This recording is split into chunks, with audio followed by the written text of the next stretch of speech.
28 აპრილს სერბეთის პრეზიდენტი ალექსანდრ ვუჩიჩი მონაწილეობდა ბრიტანულ პოდკასტში ალისტერ კემბელთან და რორი სტიუარტთან. პოდკასტში სერბეთის პრეზიდენტმა განაცხადა, რომ ტერიტორიული მთლიანობა პირველად დაირღვა არა უკრაინაში, როგორც ამას ევროპელი პოლიტიკოსები ამბობენ, არამედ სერბეთში. თქვენ იცით, რომ ყველა ეს პოლიტიკოსი ამბობდა, თითქოს ევროპაში პირველი შეტევა ტერიტორიული მთლიანობის პირველი დარღვევა მოხდა უკრაინაში. ეს სიცრუეა, ეს მოხდა ჩვენთან. ალისტერ, თქვენ გარანტიას გვაძლევდით, რომ სერბეთის ტერიტორიული მთლიანობა არ დაირღვეოდა, თუკი ჩვენ ვაღიარებდით მაშინ სლოვენიის, ხორვატიის, ბოსნიის და ჰერცეგოვინის და მაკედონიის დამოუკიდებლობას. თქვენც არ ეთანხმებით, ჩვენ დავეთანხმეთ. არა, თქვენც არ ეთანხმებით იმას, რომ სლობოდან მოლოშევიჩმა გააკეთა რაღაც ისეთი, რაც მის მოქმედებებს ამართლებს. არა, მე არ ვამბობ, რომ ანგელოზები ვიყავით. არ ვამბობ, რომ ვიყავით უნაკლო ადამიანები და არაფერი დაგვიშავებია, მაგრამ ჩვენ არ ვიყავით ერთადერთი დამნაშავეები იმ ყველაფერში, რაც აქ ხდებოდა.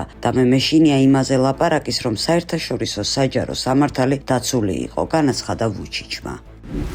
ტელეგრამის დამფუძნებელმა პაველ დუროვმა განაცხადა, რომ საფრანგეთის საგადასახადო სამსახურის თანამშრომლები კრიპტოვალუტის მფლობელთა მონაცემებს დამნაშავეებზე ყიდიან. მან საფრანგეთის პოლიციის მონაცემები მოიყვანა, რომლის თანახმად წლის დასაწყისიდან ქვეყანაში დაფიქსირდა კრიპტოვალუტის მფლობელების გატაცების ან მძევლად აყვანის 51 შემთხვევა. ამის მიზეზად დუროვმა საგადასახადო ბაზები და მონაცემების მასშტაბური გაჟონვა დაასახელა. ბიზნესმენის განცხადებით, მას არ სურს, რომ ტელეგრამის მომხმარებლების მონაცემები კორუმპირებულ მოხელეებს გადაეცეთ. ამას ურჩევნია მესენჯერმა დატოვოს ფრანგული ბაზარი.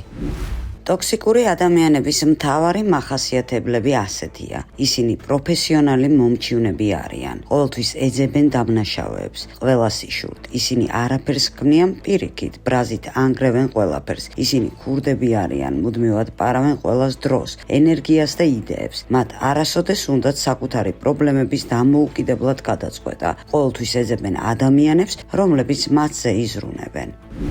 გიფიქრიათ იმაზე, რომ ჩვენი ცხოვრების ყველაზე საშინელ მომენტებში თავს გრძნობთ ზღვის სპექტაკლში. ფიქრობთ, რომ ბოროტება ბნელი სარდაფებიდან გვესხმის თავს. ეს სისულელია. ღმერთის კანონებით მას არ აქვს ჯლიქები, ვიდრე თქვენ. თავად არ გააღებთ პირს და არ მოიპატიჟებთ. სატანა არ კლავს, ის უბრალოდ დეკორაციებს აწყობს, ადამიანი კი თავად ამოძრავებს საგნებს. სწორედ ეს რბილი ძილის ტექნოლოგია და იდეალური манипуляცია აჩვენა მელ გიბსონმა თავის მთავარ შედევრში, ქრისტეს უნებანი. ცოტამ თუ იცის, რომ გიბსონი, როგორც ტრადიციონალისტი, კათოლიკე კონსულტაციებს იღებდა საუკეთესო თეოლოგებისგან და ეყრდნობოდა ანა კატერინა ემერიხის მისტიკურ ხილვებს. ამ ფილმის ყველა დეტალი კოდირებულია. დღეს ჩვენ განვიხილავთ მათგან ყველაზე საშიშს, სატანის 6 გამოცხადებას. ეს არ არის უბრალოდ ქრონომეტრაჟი, ესაა ადამიანის სულის განადგურების 6 სტადია. ჩვენ ვლაპარაკობთ ამაზე, რადგან ვხედავთ მას დღევანდელ манипуляციებს სამყაროში. ვიდრე ფილმზე გადავალთ, უნდა ვიცოდეთ თამაშის წესები. ვინ არის სატანა? კოორდინატების ამ სისტემაში ეს არ არის რქიანი ურჩხული, არამედ ყოფილი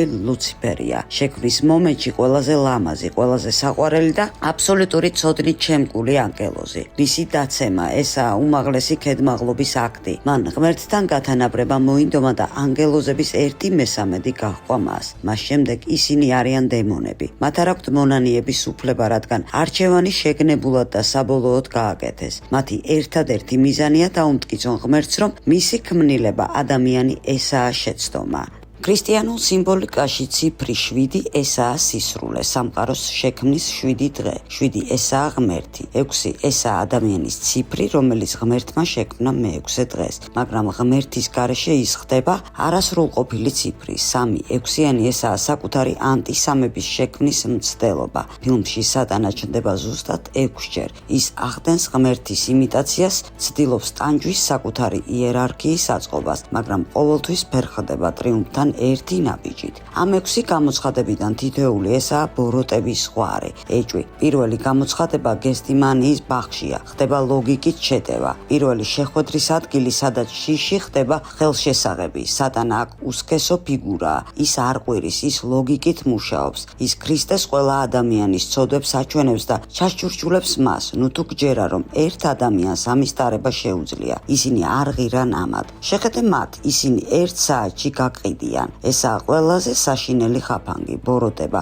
ეჭვით გაჭერს ფეხს, როდესაც ცდილობ რაღაც დიადის გაკეთებას და ამ დროს შინაგანი ხმა ჩაქჩურჩულებს. რატომ აკეთებ ამას? ისინი არ დაგიფასებენ. ესაა ეშმაკი. ეს არის ნომერი პირველი გამოცხადება. საღ აზრში შეფუთული ტყუილი შედეგად იესო მდუმარეთს სრეს გველს. ის არ კამათობს ბოროტების ლოგიკასთან, ის მას გადააბიჯებს. ესაა გაკვეთილი ადამიანისთვის, კამათობთ მანიპულატორებთან და ბოროტების ლოგიკასთან. გადააბიჯეთ. სხვათა შორის ყურადღება მისაქცევია ფილმში სატანის ხმა.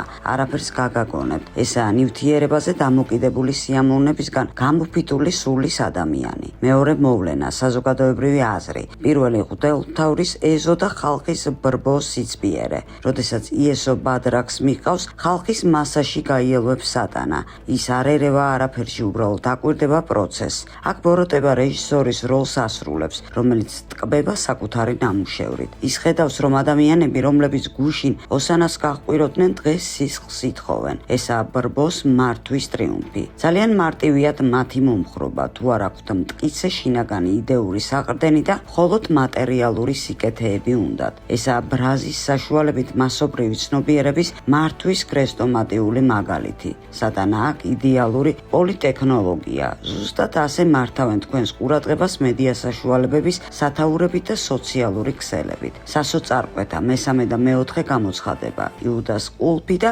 ანტიღვთისმშობელი. სატანას მესამე გამოცხადება დაცინვა. ესაა იუდას სიკვდილი. ეშმაკს წყურია ლოგიკურ დასასრულამდე მიიყვანოს თავისი საყვარელი შვილის, იუდას არჩეული გზა.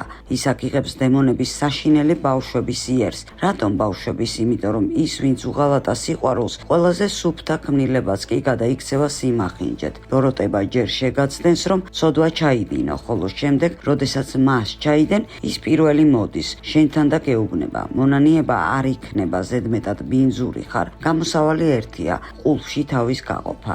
სასოწარკვეთა და უიმედობა 7-დან ერთ-ერთი ყველაზე საშინელი ცოდვაა. იუდას ტანჯავს სინდისი და ჰალუცინაციები. ის უკან მიუყრის მღვდელმთავრებს 30 ვერცხლს, მაგრამ სატანა მას მიერეკება სახრჩობელასკენ და არ აძლევს მონანიების და ცოდვის გამოსყიდვის საშუალებას. ღალატი და სასოწარკვეთა ყველასთვის გაკვეთილია. გულწრფელი მონანიება ყოველთვის შეიძლება. გამოსავალი ყოველთვის არსებობს. სასოწარკვეთა ესაა ბოროტების საქმე. საკუთარი თავის სუიციდამდე მიყვანა ესაა ბოროტების შემოქმედება. მეოთხე გამოცხადება ყველაზე შემაშფოთებულია. გაროზგვა, გვემა, სატანა გადაადგილდება ხალხის მასაში და ხელში უჭირავს ჩვილი ბავშვი, რომელსაც ცოდვილი ზრდასრული სახე აქვს და თმიანი ზურგი. ესაა ანტის ღვთისმშობელი, უმაღლესი ცინიზმი. ის თითქოს ეუბნება ღმერთს, შენი შვილი იტანჯება, ჩემი დაბადება კი ცოდვაა. ესაა კაცობრიობა. მე მიყვარს კაცობრიობა იმაზე მეტად, ვიდრე შენ გიყვარს შენი შვილი. იესო. ეს ყველაფერი აისბერგის მხოლოდ მწვერვალია.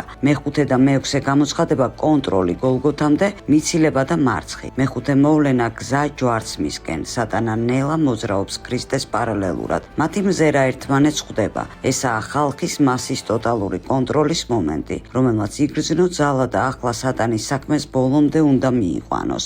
ეშმაკი ელოდება ერთადერთს, რომ იესოს ტკივილის გამო შესძულდეს ყველა, ვინც მას აწამებს. სიძულველი და ზიზღი, ესაა სატანის ტერიტორია. ქრისტეს რომ ერთი წამით მაინც დაეწყევლა ჯალათები, ბოროტება გაიმარჯვებდა, მაგრამ ეს არ ხდება და როდესაც დგება მეექვსე გამოცხადება, ჯვარზე სიკვდილი სატანა, რომელსაც ტრიუმფის იმედი ჰქონდა, რომ მოკლავდა ღმერთის შვილს, როდესაც დაიძახებდნენ, აღსრულდა, ის ხვდება, რომ დამარცხდა. ქრისტეს სიკვდილი იქცა არა დასასრულად, არამედ ჯოჯოხეთის სისტემის შიგნიდან გადახვად. ესაა ლოგიკის პარადოქსი, მაგრამ გასაღებია ქრისტიანობის და საყოველთაო მიტევების გასაგებად, რაცაა კაცობრიობის გადარჩენის ერთადერთი ფუნდამენტი. ბოლო კადრი, სატანა უდაბნოში მუხლებზე ეცემა და აღმოხდება არაადამიანური ყვირილის ხმა, რისხვის ხმა. ესაა დამარცხების ხმა. მან მოაწყო დეკორაციები, მაგრამ ღმერთმა გამოიყენა ისინი მსახიობების გადასარჩენად და სატანა დაამარცხა. მელ გიბსონმა მნიშვნელოვანი გზავნილი დაგვიტოვა. ბოროტება ძალიან ცბიერია. მანიპულაციის მისეული უნარების გაცნობიერება შეუძლებელია მოუმზადებელი ადამიანებისთვის, მაგრამ სატანა შეზღუდულია ღმერთით და არ არის ყოვლის შემძლე. მას აქვს მხოლოდ ის ინსტრუმენტები, რასაც ჩვენ თავად ვაძლევთ მათ. ესენია ჩვენი შიში, ქედმაღლობა, ჩვენი სურვილი გვჯეროდეს ცოდვის ლოგიკის. სატანას 6 გამოცხადება, ესაა მისი დამარცხების გზა.